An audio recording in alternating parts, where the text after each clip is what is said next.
The Galactic Defense Coalition had many impressive qualities: fleets that could glass planets, technology that bent physics into origami shapes, and diplomatic protocols so complex they required their own PhD programs. What they apparently lacked, however, was the ability to deal with interdimensional monsters that treated their fancy energy shields like appetizers. The Void Swarm had been chewing through Coalition space for the better part of 3 standard cycles, which was the polite way of saying long enough for everyone to develop nervous tics. These weren't your garden variety space monsters that could be reasoned with, bribed, or blown up in satisfying explosions. No. These creatures existed in a state of quantum hunger that made physicists weep and military strategists reach for stronger stimulants. Each entity resembled what would happen if nightmares learned architecture: flowing masses of dark energy that shifted between dimensions like they were changing clothes. They consumed matter, energy, and apparently the will to live of anyone who studied them too closely. The Coalition's finest scientists had produced 17 different theoretical frameworks for understanding them, 43 proposed countermeasures, and precisely 0 actual solutions. The hegemony's crystal singers had tried harmonizing with their frequency signatures. The results were best described as musically catastrophic, since the Void Swarm apparently preferred death metal to classical composition. The Techno-Synthesis Collective had attempted to upload their consciousness into digital frameworks, operating under the theory that you can't eat what doesn't exist in physical space. The Void Swarm had somehow learned to digest data streams, which raised uncomfortable questions about the nature of reality that nobody wanted to answer. Even the warrior caste of the Burning Suns, whose solution to most problems involved increasingly larger explosions, had admitted defeat after their Nova-class weaponry simply made the creatures glow more ominously. The sight of a Pyro-classed admiral requesting psychological counseling had been the moment the Coalition realized they were dealing with something beyond their considerable experience. This was the delightfully desperate situation when humanity's newest contribution to galactic defense arrived aboard transport vessel Inevitable Bureaucracy. She emerged from cryo-sleep with the expression of someone who had expected to wake up to coffee and instead found decaf, a level of disappointment that transcended species barriers. The woman was unremarkable by galactic standards, which was to say she lacked the decorative appendages, bioluminescent patches, or crystal growths that marked most Coalition species. Her personnel file listed her as a former military engineer specializing in creative applications of applied physics, which was military speak for makes things explode in mathematically precise ways. What made her assignment to the Coalition particularly ironic was that Earth's entry into galactic society had been marked by their characteristic approach to problem solving: direct, uncomplicated, and generally involving more kinetic energy than most civilizations considered polite. The rest of the galaxy had learned to approach engineering challenges like philosophical debates, with extensive theoretical discussions preceding any actual construction. Humans, meanwhile, built first and asked questions later, preferably while something was already exploding. Commander Nextix of the Helical Command Structure, a being whose species had evolved from crystalline matrices and thought in mathematical harmonics, reviewed the humans' assignment with the enthusiasm typically reserved for root canal procedure. The Expendable Research Division needed bodies, and the human military's reputation for producing individuals who could function despite impossible circumstances had made her an obvious candidate. The division's official designation was Alternative Strategic Implementation Branch, but everyone called it the Expendable Research Division because honesty was apparently still valued somewhere in the Coalition's bureaucratic maze. It was where they sent the desperate, the slightly unhinged, and anyone whose ideas were too dangerous to implement near populated sectors. The woman's first briefing took place in a conference room designed by committee, which explained why the chairs were the wrong size for everyone present and the holographic displays flickered whenever someone breathed too heavily. The assembled beings represented the Coalition's finest tactical minds, each having earned their position through decades of careful analysis and strategic planning that had produced remarkably consistent failure. As the briefing began, she listened to the technical specifications of Void Swarm entities, their observed behavioral patterns, and the theoretical frameworks developed for understanding their dimensional mechanics. The presentation had clearly been refined through multiple iterations, each slide representing hours of careful analysis and cross-species collaboration. When asked for her initial assessment, she looked at the assembled experts with the patience of someone explaining basic addition to theoretical mathematician. Her response would later be recorded in military history as the moment the Void Swarm War took an unexpected turn, though nobody in that room suspected they were witnessing the birth of a legend. The Coalition had spent years developing sophisticated solutions to an unprecedented threat. They were about to discover that sometimes the most advanced civilizations in the galaxy could learn something from the species that had only recently figured out how to leave their home planet without immediately dying in the vacuum of space. The humans' first official day in the Alternative Strategic Implementation branch began with what the Coalition euphemistically called an orientation session, which was really just an excuse to watch new recruits slowly realize the magnitude of their career mistakes. The session took place in Laboratory Complex Theta 7, a facility designed with the kind of paranoid safety protocols that suggested previous occupants had made spectacularly poor decisions. Yelthreni, the division's chief researcher, belonged to a species that had evolved from symbiotic fungal networks and communicated through chemical emissions that smelled like disappointment mixed with ozone. She guided the newcomer through the facility's archives, which contained the accumulated failures of 3 cycles worth of anti-void swarm research. Each display case held the remnants of another brilliant theory that had met reality and lost the encounter badly. These are the resonance crystals from the hegemony's 7th attempt, Dr. Yelthreni explained, her translation device rendering her biochemical communications into appropriately academic tones. They theorized that matching the creature's dimensional frequency would create a repulsion effect. Instead, it appeared to make them more hungry. The human examined the shattered remains with the detached interest of someone reviewing a competitor's failed product launch. What frequency range did they test? All of them. Simultaneously. The resulting cascade effect opened 17 micro-rifts to dimensions we're still trying to close. They continued past displays of melted quantum processors, crystallized probability matrices, and what appeared to be a theoretical weapon that had somehow managed to shoot itself. Each exhibit represented months of careful research, peer review, and the kind of collaborative scientific effort that made academic conferences possible. Each had also failed to so much as inconvenience a single void swarm entity. The humans' questions began simply enough, but Dr. Yelthreni noticed they followed an increasingly uncomfortable pattern. Where other researchers asked about dimensional mechanics or quantum entanglement principles, the newcomer wanted to know about mass, velocity, and structural integrity. Her inquiries suggested a mind that approached problems from angles that most civilized species had evolved past. What's their physical density when they manifest in our dimensional framework? She asked, studying a holographic representation of a void swarm entity. The question is somewhat meaningless, Dr. Yelthreni replied with the patience of someone who had explained this many times. They exist in quantum superposition until observed, at which point they collapse into whatever form maximizes local entropy destruction. So they're solid when they're eating things?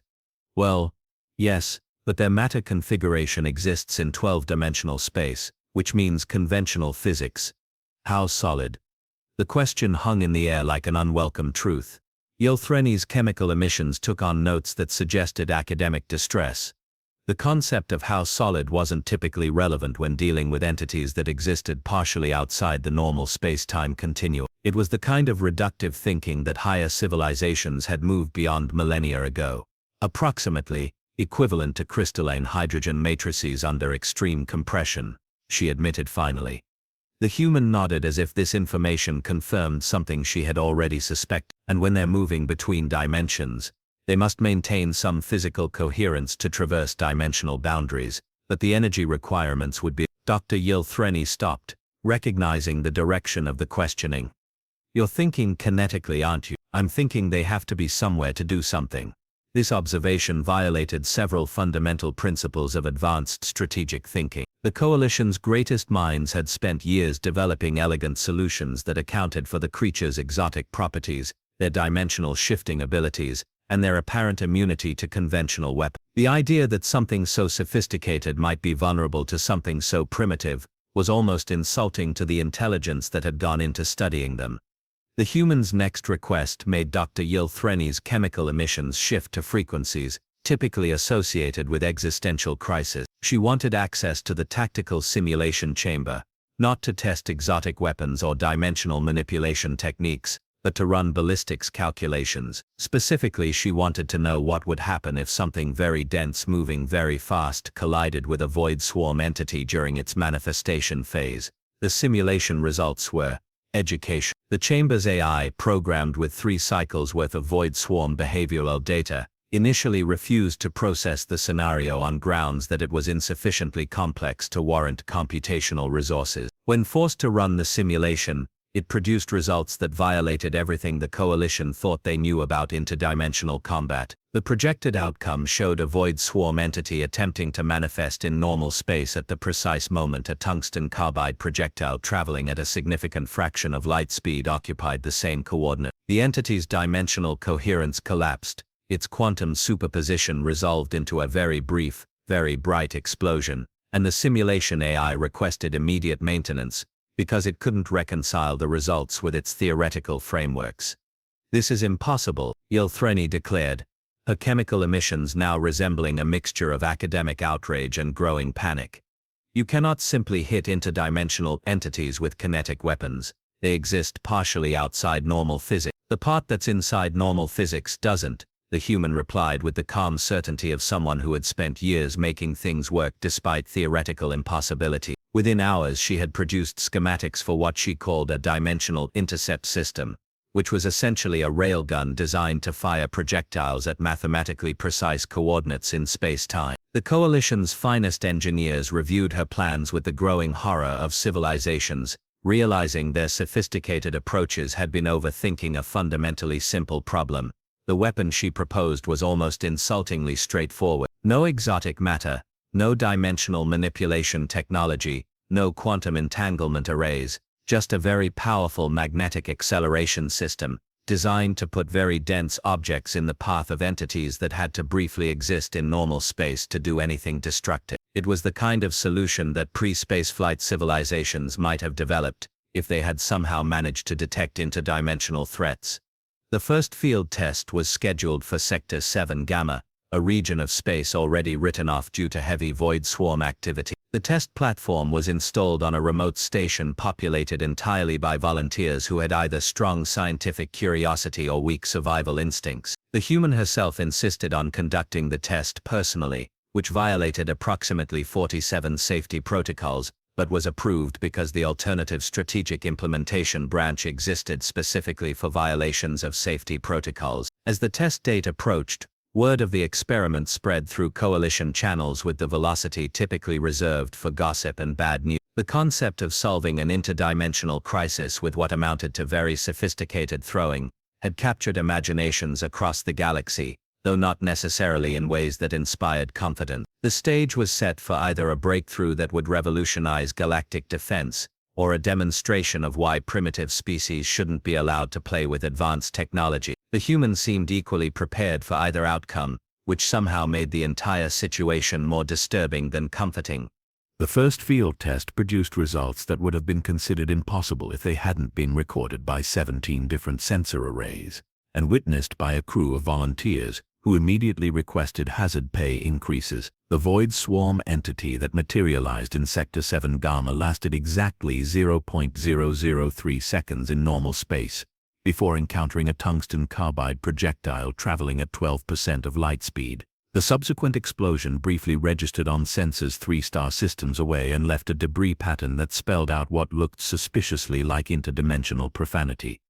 News of the successful test spread through Coalition channels faster than a computer virus in a data center. Within 6 standard hours, the human had received 47 requests for technical specifications, 12 invitations to academic conferences, and 1 marriage proposal from a crystalline hegemony mathematician who found her ballistics calculations devastatingly elegant. Commander Nextix's reaction could best be described as the emotional equivalent of a system crash. Her species processed information through harmonic crystalline matrices, and the concept of solving a 3-cycle crisis with what amounted to advanced rock throwing created feedback loops that required immediate recalibration. The fact that it had worked made the situation exponentially worse, because it suggested that the Coalition's most advanced civilizations had been outthought by a species that had only recently discovered faster-than-light travel. The humans' promotion to special operations happened with the kind of administrative speed typically reserved for evacuations and diplomatic crises. A new assignment came with a larger budget, better equipment and official authorization to implement unconventional tactical solutions using available resources.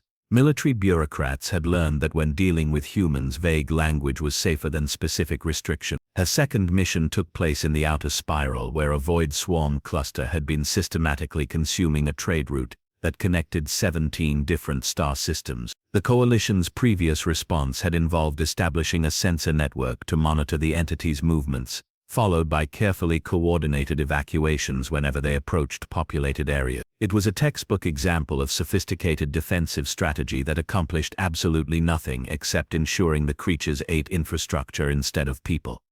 The humans' approach differed significantly from established protocols. Instead of monitoring and evacuating, she studied the creatures' feeding patterns and identified the precise dimensional coordinates where they would manifest next. Then she positioned a distributed network of kinetic interceptors throughout the region, each one calibrated to fire automatically when sensors detected the specific quantum signatures that preceded a void swarm manifestation. The results were spectacular in ways that made military historians weep and insurance adjusters resign en masse. Over the course of 3 standard days, 47 void swarm entities attempted to manifest in the outer spiral trade route. 47 tungsten carbide projectiles were waiting for them at their exact emergence coordinates. The explosions were visible from multiple star systems and created gravitational wave patterns that required updates to Tefl physics textbook. By the end of the week, shipping companies were sending thank you notes, and the local crystalline hegemony outpost had established a shrine dedicated to the human who makes things work despite theoretical impossibility. The shrine received regular offerings of mathematical equations and engineering diagrams, though nobody was quite sure if the human appreciated theoretical worship or found it mildly disturbing. Word of her success reached even the void swarm entities themselves, who apparently possessed some form of distributed consciousness that allowed them to share information across dimensional boundaries. Their response to this development was both immediate and unprecedented. They began avoiding regions of space where the human was operating. Intelligence reports indicated they had developed what could only be described as pattern recognition behavior, actively scanning for the quantum signatures associated with kinetic intercept systems before attempting to manifest. This represented the first time in recorded galactic history that interdimensional entities had demonstrated fear of a specific individual. The psychological implications were profound enough to spawn 17 different research papers and 3 academic conferences, though the human herself seemed more interested in the tactical applications than the theoretical significance. Her third assignment involved a direct assault on a void swarm staging area, a region of twisted space-time where the creatures gathered before launching coordinated attacks on populated systems. Previous Coalition attempts to assault such areas had resulted in the complete disappearance of 3 separate battle fleets and the temporary insanity of a technosynthesis collective admiral who claimed the entities had somehow eaten his strategic thinking. The humans' assault plan could be summarized as hit them with bigger rocks, faster. She requisitioned a mobile construction platform and spent 2 weeks building what she called a mass driver array in the asteroid belt of an uninhabited system. The device resembled what would happen if a railgun and a particle accelerator had produced offspring with delusions of grandeur. It was designed to accelerate asteroids to speeds that made previous kinetic weapons look like gentle suggestions.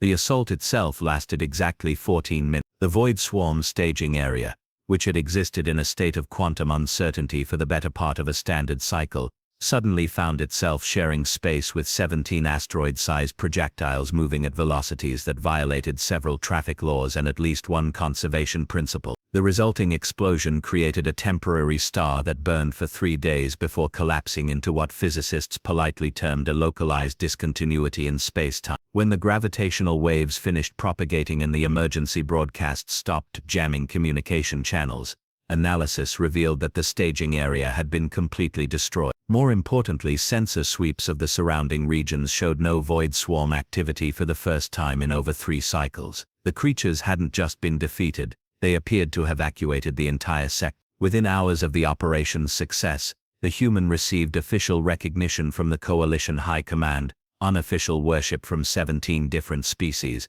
and a very polite request from the void swarm entities themselves. The message, transmitted through quantum fluctuations that somehow formed words when decoded, was brief and to the point: "Please stop." Military analysts spent weeks debating whether interdimensional monsters could actually surrender, and if so, what the appropriate response protocols might be. The humans' suggestion that they try asking nicely first, then hit them with rocks if they refuse, was officially rejected as insufficiently diplomatic. though several junior officers privately admitted it had a certain logical appeal. As news of her victories spread throughout Coalition space, the human found herself facing a new challenge. Her reputation had grown beyond her actual presence. Reports began arriving of void swarm entities fleeing regions where no human was stationed, apparently unable to distinguish between her specific quantum signature and that of humans in general. The entire species was developing a reputation that made interdimensional monsters nervous, which created diplomatic complications nobody had anticipated.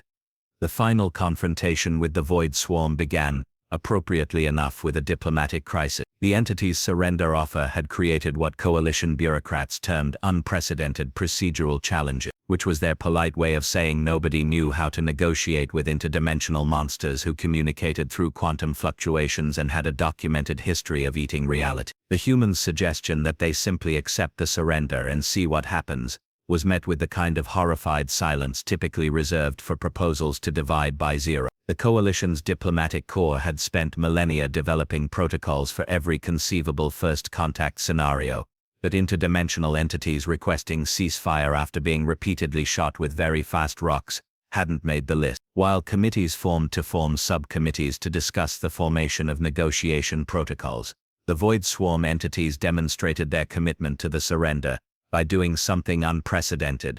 They began repairing the damage they had caused. Entire star systems that had been consumed found themselves somehow restored, with matter and energy patterns reconstructed to their pre-invasion states. The process violated several fundamental laws of thermodynamics and made physicists across the galaxy question their career choices. The human observed this development with the same expression she had worn when reviewing the Coalition's failed weapons systems. "They're making an offer," she explained to a conference room full of beings who collectively represented several thousand years of diplomatic experience. "Fix what we broke and you stop shooting us with increasingly large objects." Ambassador Thylex of the Spiral Confederacy, whose species had evolved from crystalline energy matrices and communicated through harmonic resonances, expressed what everyone was thinking through frequency patterns that translated roughly as, "But it can't possibly be that simple.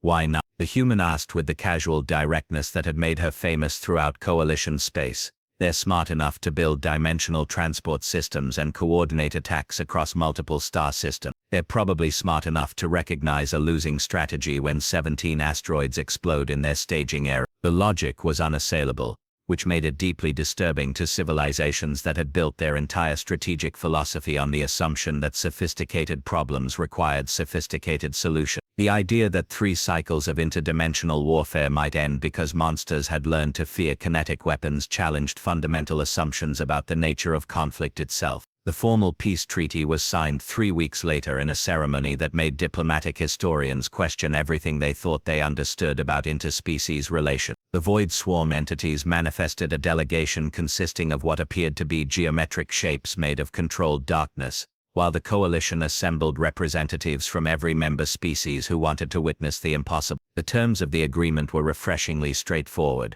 The Void Swarm would cease all hostile activities within Coalition space, complete repairs to damaged systems, and provide advance notice of any dimensional transit activities that might be mistaken for invasion preparation. In exchange, the Coalition would refrain from shooting them with kinetic weapons and would establish communication protocols for future interactions.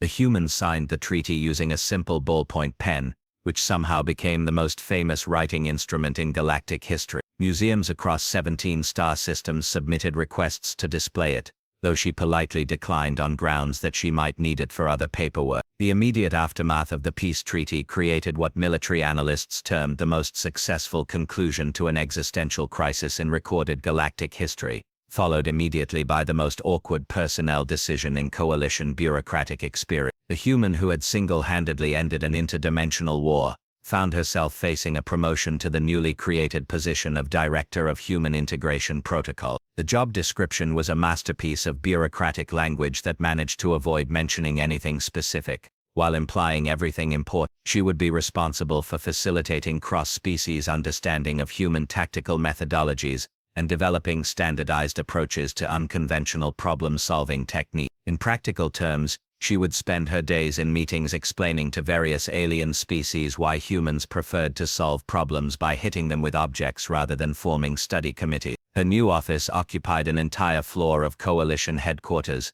complete with holographic displays, automated environmental controls, and a view of the administrative district that stretched to the horizon. The irony was not lost on anyone that the woman who had ended a war by shooting monsters with tungsten carbide projectiles now commanded a budget larger than most planetary defense systems and a staff of analysts, whose job was to theoretically examine her practical solution. The first item on her administrative agenda was reviewing proposals for the Human Military Methodology Integration Program, a coalition-wide initiative to incorporate human tactical approaches into existing defense strategy. The proposals filled 17 different data crystals and represented the collaborative effort of the galaxy's finest military theorists, attempting to understand why hitting things very hard with other things often produced better results than their carefully designed exotic weapons system. Her review of the proposals lasted exactly 12 minutes, after which she submitted a single-page response that became required reading at military academies across coalition space. Find the problem. Hit it with something heavy moving very fast. If that doesn't work, use something heavier moving faster. Repeat until problem stops being a problem. The academic response to this summary filled several libraries and spawned 3 different philosophical movements, but the practical applications proved remarkably effective. Coalition defense forces began incorporating kinetic weapons into their arsenals, with devastating results against various threats that had previously been considered immune to conventional attack. The final irony came 6 months after the treaty signing, when intelligence reports indicated that other interdimensional entities had begun avoiding coalition space entirely. Word had apparently spread through whatever communication networks existed beyond normal space-time that the local galaxy contained a species capable of ending interdimensional invasions through the strategic application of very fast rockets. The human, now officially the most feared individual in known space, despite spending most of her time reviewing budget reports and attending committee meetings, occasionally received messages from other dimensions. They were invariably polite inquiries about whether humanity might be interested in establishing peaceful trade relationships,